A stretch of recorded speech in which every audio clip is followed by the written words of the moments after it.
Okay, welcome everyone to a new episode of Technique Tuesday. This week we're going to be looking at how to perform the lateral raise with perfect technique. Now, I think that the lateral raise is one of the, if not the most important isolation exercise out there from a physique development perspective, because first of all, capped lateral delts are going to create an X-frame appearance through wider shoulders and the illusion of a smaller waist. And second, most of the basic heavy compound exercises just aren't that effective at targeting the lateral deltoid. Now, for example, this 2013 study found that the free weight lateral raise and cable lateral raise both elicited very high levels of side delt activation, while the shoulder press and bench press both had comparably very minimal activity. So in order to optimize growth of the side delt in particular, I think we probably should be isolating it. But before we jump into training technique itself, let's have a quick look at what muscles we're going to be targeting with this movement first. So with the lateral raise, we're going to be training primarily shoulder abduction, so raising your arm out to the side, and this will be handled mainly by the lateral deltoid. So unless you do the lateral raise completely out to the side,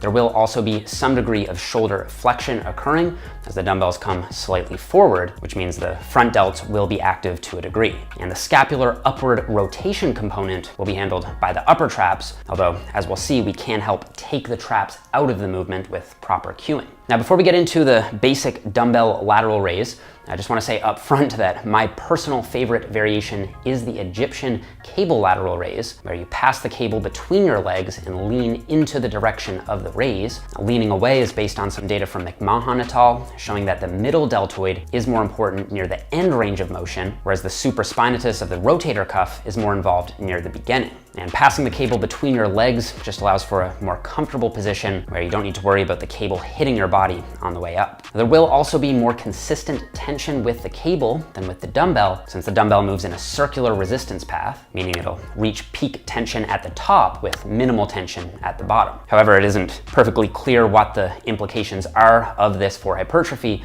so my best advice would be to just pick a variation that you like, that you can feel working your delts, and just get better at it over time. But because the dumbbell lateral raise is the most basic and easily accessible, it's the variation we'll be covering in detail here. Now, there are also many other creative ways that you can do the same basic movement with bands, machines, kettlebells, and so on. And there's nothing necessarily wrong with experimenting. And I am a fan of exercise creativity, but I also think that there's a limit to how much extra benefit you're going to get out of making the movement just more and more convoluted or ridiculous. And since this is a single joint isolation movement with a long lever arm, we want to be using lighter weights in a higher rep zone, something around 10 to 20 or even as high as 30 reps. And since there will come a point where further load increases will just result in inevitable form breakdown at a certain point, which is usually around 15 to 30 pound dumbbells, rather than focusing on increasing the weight, I think we should instead focus on progressively overloading by improving technique, improving the mind-muscle connection,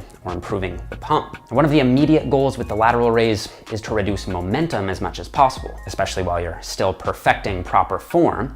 And one way to do this is by performing the movement seated. However, I find the bench can sometimes get in the way, so you can also just keep your glutes flexed throughout the range of motion, which is going to prevent excessive movement at the hips. So you want to grip the dumbbell with your index finger up against the head of the dumbbell, with your pinky closer to the middle of the handle, unless you find that awkward. And this is going to force the side delts to work harder by increasing the internal rotation moment at the top. Many people find a thumbless grip more comfortable here, but I would say either a full grip or a false grip, both are fine since the weight is going to be light anyway. Now, if you notice a clicking sound in your shoulder, you can try flexing or pulling your lats in between reps, and based on my experience, this can help reduce it in many cases. You want to make sure that your shoulder blades are retracted, and then you want to initiate the concentric by leading out and up with your elbow. Rather than lifting the dumbbell straight out to the side, you should raise the dumbbell in the scapular plane, around 15 to 30 degrees to the front when viewed from the top. And throughout the positive, you should think about only flexing your lateral delt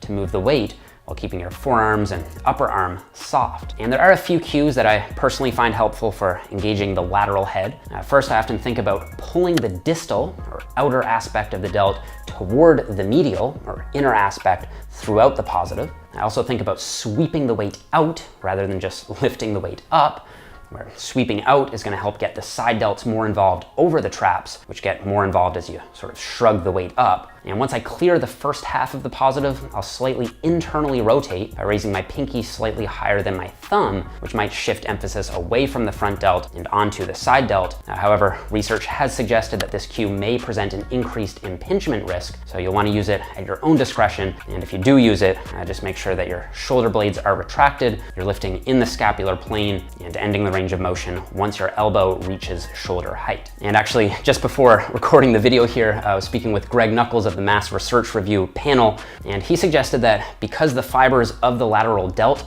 run in a bunch of different directions, it might make the most sense to do some reps with internal rotation, some reps with a neutral grip, and some with external rotation, just to make sure all of the fibers are being stimulated to a significant degree. So that may be something worth trying out for yourself. Now, the negative is going to be a controlled reversal of the positive, and as a more advanced technique, you can keep constant tension on the delts by starting another rep without having the dumbbells come to a full stop at the bottom. But I would say that as you master form, you probably should release tension at the bottom and initiate every rep from a quick pause, which is going to help prevent any swinging or momentum as you begin to fatigue. So I would say by far the most common error that I see here is just going too heavy. In my experience, even at the high level, most people won't be able to maintain proper form with dumbbells heavier than 30 pounds or so. And as you begin to load more heavily, at a certain point, you'll just progressively get more assistance from other muscles that are themselves better trained and better targeted with other movements. So for some point of reference here, you can see Kai Green at 300 pounds doing high rep working sets with 20-pound dumbbells. So for an isolation movement like this, you really want to make sure your posture is consistent. And once you start to fatigue at the end of the set, it should come as a result of you not being able to lift your arms to the same height